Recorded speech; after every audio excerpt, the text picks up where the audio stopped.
This video is for historical education purposes. No firearms are being sold or altered in this video, and this content complies with all platform guidelines.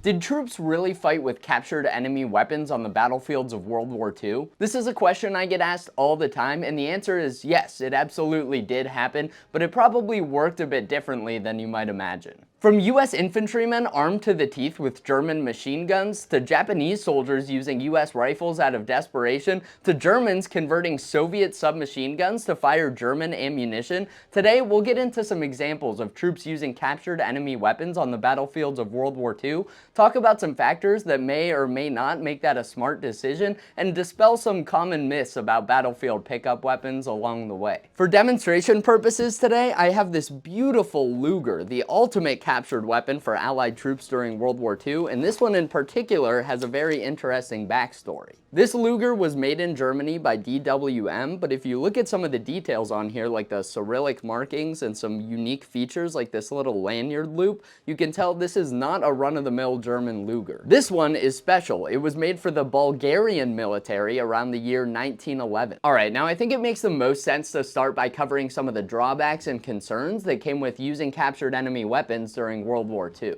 This is important to understand because I often hear people wonder why every soldier equipped with a bolt-action rifle didn't just pick up an enemy machine gun or something like that to have more firepower like you can in video games. So I think we need to cover this first before we get into times where troops were actually using captured weapons. That way we can better understand those examples. Let's go through 5 major potential downsides of using captured enemy weapons on the battlefield.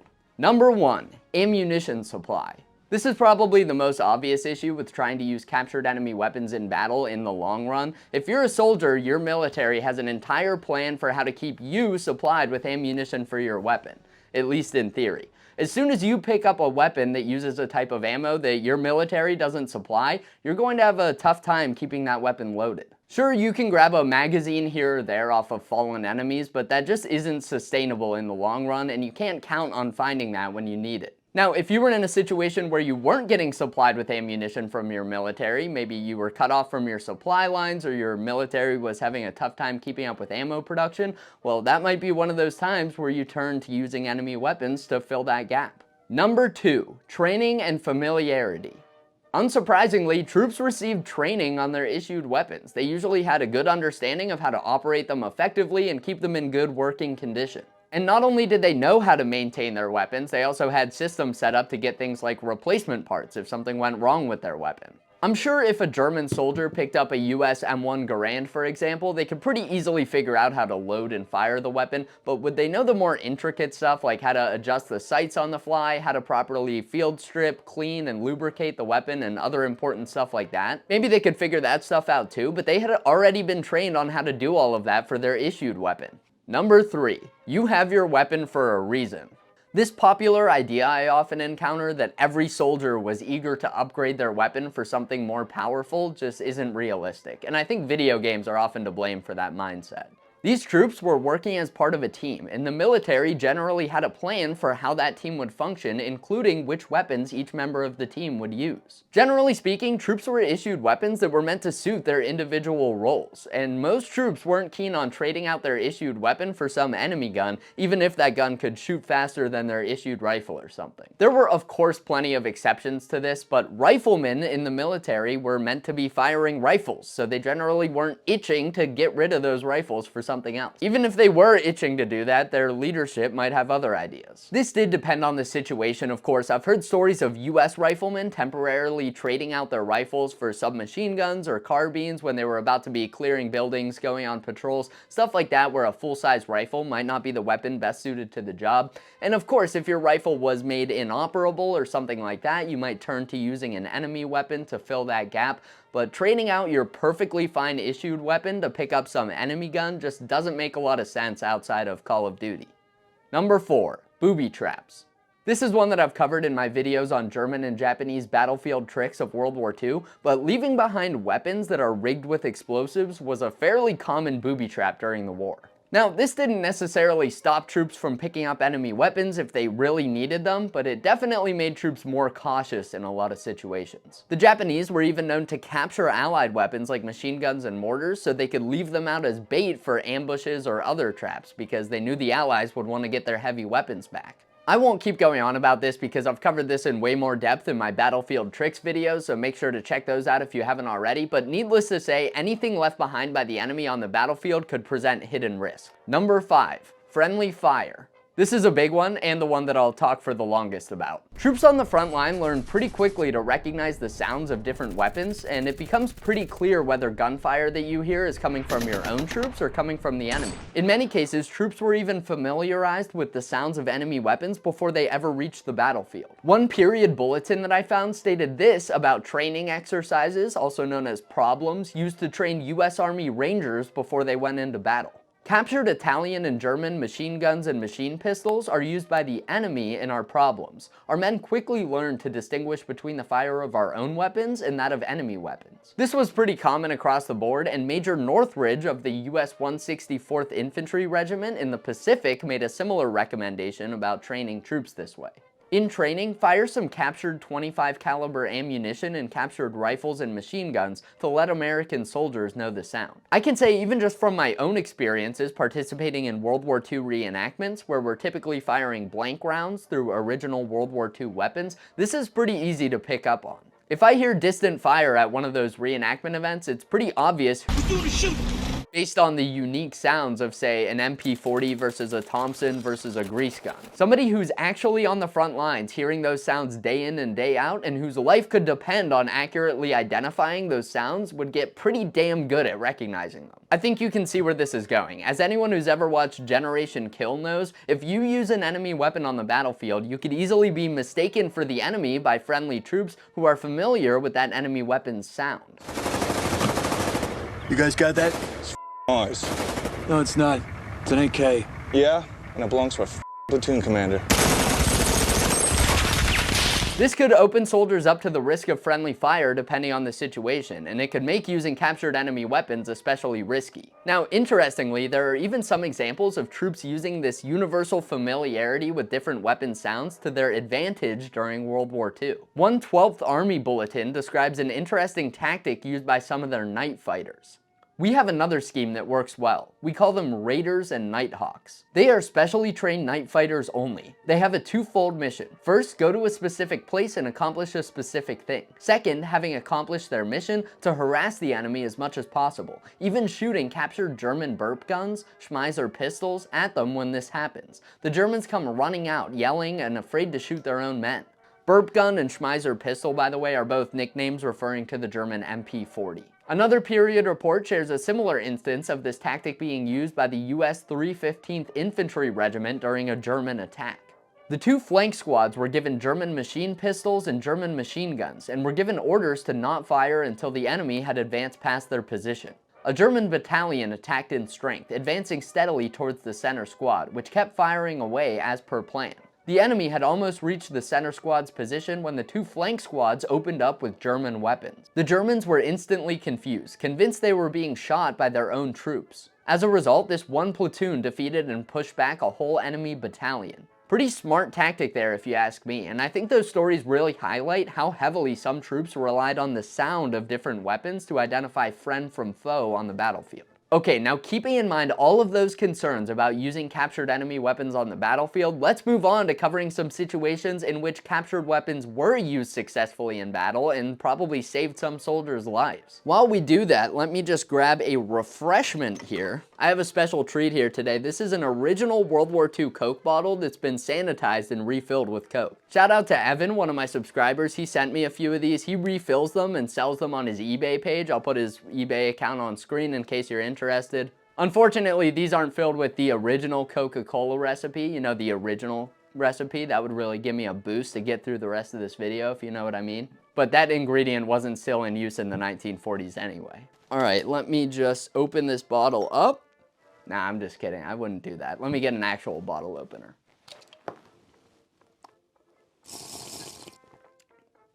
Delicious. Okay, let's move on and start out by talking about a category of weapon that many troops might actually be interested in picking up from the enemy on the battlefield, even if they already had an issued weapon that was doing the job. And I'll give you a hint. It isn't some kind of powerful enemy machine gun. What could it have been? Oh yeah, pistols. Most troops during World War II were not issued sidearms in addition to their primary weapon, so picking up enemy pieces like this was a great substitute. This bypasses a lot of the concerns we talked about because you really don't need regular ammo resupply for your sidearm. You're probably only shooting it in an emergency anyway, so that's not really a problem. And since you're not using it that much, you really don't have to worry that much about maintenance either. Allied troops were very fond of captured enemy pistols because not only were they practical, of course you could use this as a sidearm and carry it on your person, but they were also very desirable and valuable war trophies. And of course, the Luger was the most desirable of them all. Of course, there were no Lugers in the Pacific, but troops over there were doing the same with Japanese pistols, and it went the other way around too. Axis soldiers liked to capture Allied sidearms as well. When possible, troops like to capture sidearms directly off of POWs because that was one of the few ways to make sure that they weren't booby-trapped. Let's move on to another example of a situation where it might make sense to use captured enemy weapons. Defensive positions. Reinforcing defensive positions using captured enemy weapons, particularly heavy weapons like machine guns, mortars, and artillery, was very common during World War II. For starters, in a defensive position, you can use enemy weapons to supplement your own weapons instead of trading them out or using them instead of what you were issued. If you're using a captured enemy weapon in a defensive position and it runs out of ammo or stops working or anything like that, you can just go back to using your personal weapon, which is what you would have been doing anyway if you didn't add that enemy weapon to your defenses. You also didn't have to worry as much about being mistaken for the enemy when you're firing from an established position like that. Here's an excerpt from a US 13th Infantry Regiment period report that helps illustrate how helpful this method could be. We used about 25 German machine guns in a defensive position, and they proved valuable when repulsing a night attack. The guns were placed at intervals along the line with a belt of ammunition in each. No special instruction on the weapons was necessary as the riflemen who manned them only had to pull the triggers. So like I mentioned earlier, ditching your rifle and trying to upgrade to an enemy machine gun didn't make a lot of sense, but adding an enemy machine gun to your existing arms was a pretty good idea. I mean, if you have 25 German machine guns lying around, you might as well put them to use. A similar concept could also be applied to fixing weapons on vehicles. That similarly bypassed a lot of the concerns that we talked about earlier. For example, a report from 1942 that I came across talks about British troops mounting captured Italian 20mm guns to their armored cars for a bit of added firepower. Okay, let's move on to another factor that might make using enemy weapons a bit more practical. Common ammo. Of course, in any situation where a military could capture enemy weapons that fired the same rounds they were already producing, that would alleviate those concerns we discussed about needing to capture enough enemy ammo to keep those weapons loaded. Now, this wasn't super common during World War II since most Allied and Axis weapons just didn't fire the same ammunition, but there are some notable examples. 9x19 was a cartridge used extensively by the Germans and also by Allied Commonwealth forces. So theoretically, a British soldier could capture an MP40 or a Luger and then load it up with 9mm ammo intended for British Sten guns, and the same was true the other way around. The German use of captured Czech machine guns like the ZB-26 is another great example of this. The Germans captured tons of these machine guns early in the war, and they were already chambered to fire the same round as German machine guns, so the Germans put a lot of these to use during World War II.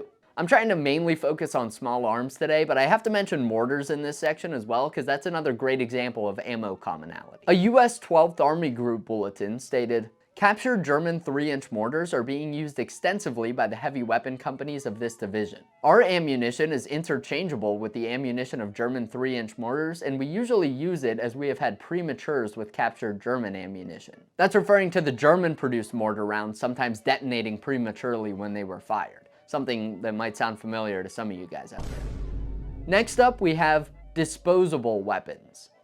Okay, again, we're kind of getting away from small arms here, but single-use weapons like grenades, landmines, anti-tank weapons, stuff like that, they were extremely commonly captured and put to use during World War II. Clearly, again here, this bypasses some of those concerns we talked about earlier. These weapons were self-contained, so you don't need any type of ammunition or supplies to use these weapons, and they were meant to be used in addition to your primary weapon anyway, so you could keep using your issued weapon easily and still also use some captured grenades or something like that. These types of weapons were typically pretty simple to operate as well, and in some cases, troops were even trained on how to use them effectively because they were so useful when captured from the enemy. One US report from 1945 mentions, "We have trained every man in the use of captured German Panzerfausts and employ them to supplement our bazookas."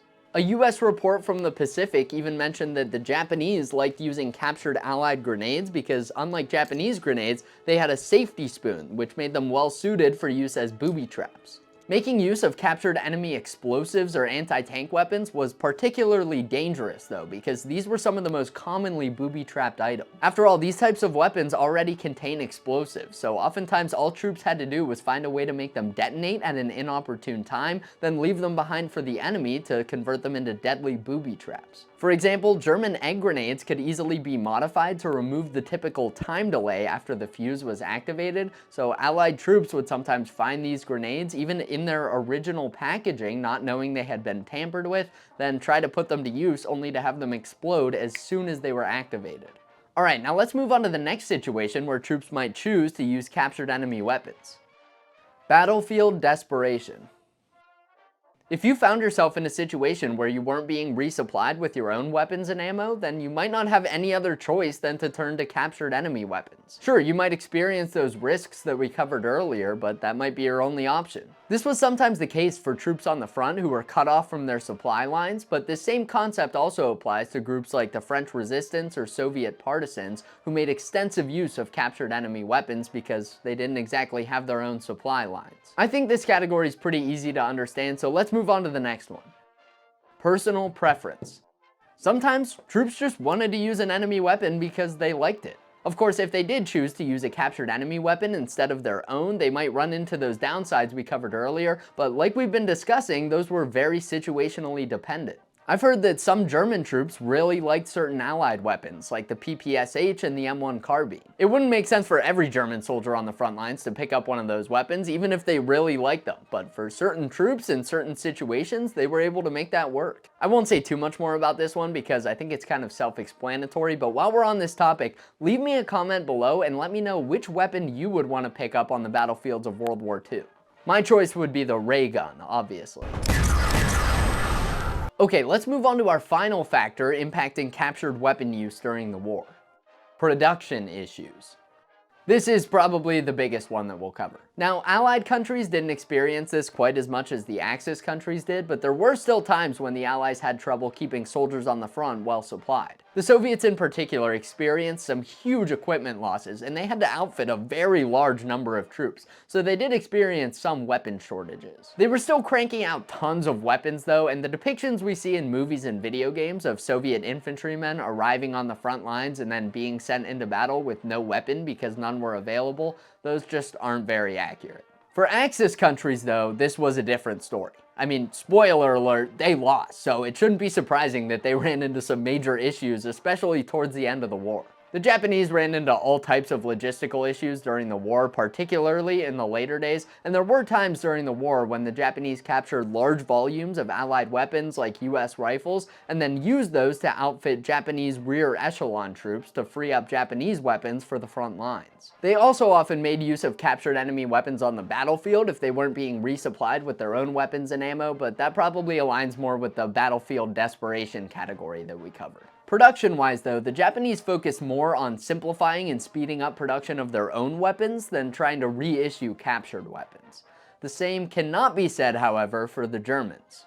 During the war, Germany made extensive use of captured enemy weapons. I'm not talking about battlefield pickup weapons here, like a soldier finding an enemy weapon on the battlefield and putting it to use. I'm talking about the German military capturing huge stockpiles of enemy weapons and then using those to re-equip their own troops. The Germans did this on a much larger scale than any country in modern history, at least as far as I'm aware. This was also done in a much more organized and official manner than a lot of people would imagine.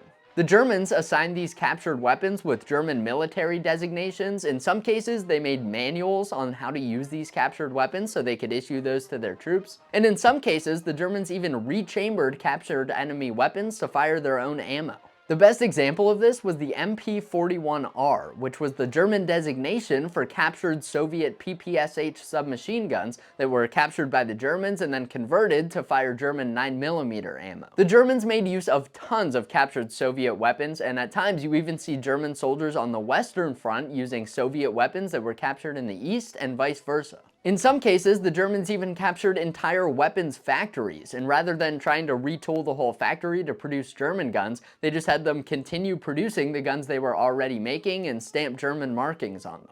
This was the case for the FN factory in Belgium that produced Browning high-power pistols. The Germans captured that factory and then just started producing their own Browning high powers there, which is why you see the Browning high power being used by both Allied and Axis troops during the war. The Germans did sometimes make use of other weapons captured from the Western Allies as well, like US Thompsons and M1 carbines, but since most of those weapons didn't fire a common cartridge that the Germans were producing, and they weren't captured in a large enough quantity to make it worth converting them to fire German ammunition, their use was somewhat limited. There are way more individual examples of captured weapons used by the Germans than I could possibly hope to cover here, so just don't think that those ones I mentioned are the only ones. They're not even close. Overall, there was a bit less weapon standardization in the German military, and that was largely because they needed every weapon they could get their hands on. During the war, they ran into issues producing weapons like raw material shortages, labor shortages, and shortages of factories and railroads that hadn't been blown to bits by Allied bombing. Most frontline German soldiers were still equipped with standard German production weapons, but you do see some captured weapons sprinkled in there, and a lot of the captured weapons were also used to equip rear echelon troops and Volkssturm troops, stuff like that. There are plenty of different circumstances in which someone might choose to use a captured enemy weapon in battle, and I couldn't possibly hope to list all of them in one video. But hopefully now you understand some of the factors that made troops during World War II more or less likely to pick up and use enemy weapons on the battlefield. Now when you see period photos like this one of a German soldier equipped with a captured Bren gun, you may not know the exact context of why that particular soldier has that particular weapon, but you can probably identify some of the factors that likely led to him using that captured weapon. Even with all that in mind, I still see some examples of troops using captured weapons during World War II that make me scratch my head a bit. I would love to ask this US World War II soldier why he's running into battle holding what looks like a World War I era Mannlicher rifle instead of his M1 Garand, which is slung over his back. Was his Garand broken? Did he just really like that rifle as a war trophy and wanted to test it out? Did he lose a bet? My time machine is out for repairs right now, unfortunately, so all we can do is guess. Other than that, I'd like to give a huge thank you to my Hotshot tier supporters on Patreon. Anthony Marcinkus, Corey Mahler, NCR Trooper Scout, Emily Hensley, World War Historian 22, and Yichian C. You guys are the best. Thank you so much for your support. You make it possible for me to keep making these videos and wear nerdy clothes like this, so I really appreciate it. I'll put a Patreon link in the description below for anyone who's interested in supporting my work and getting access to exclusive perks. Thanks so much for watching, guys. Remember to check those battlefield pickups for booby traps, and I'll see you in the next one.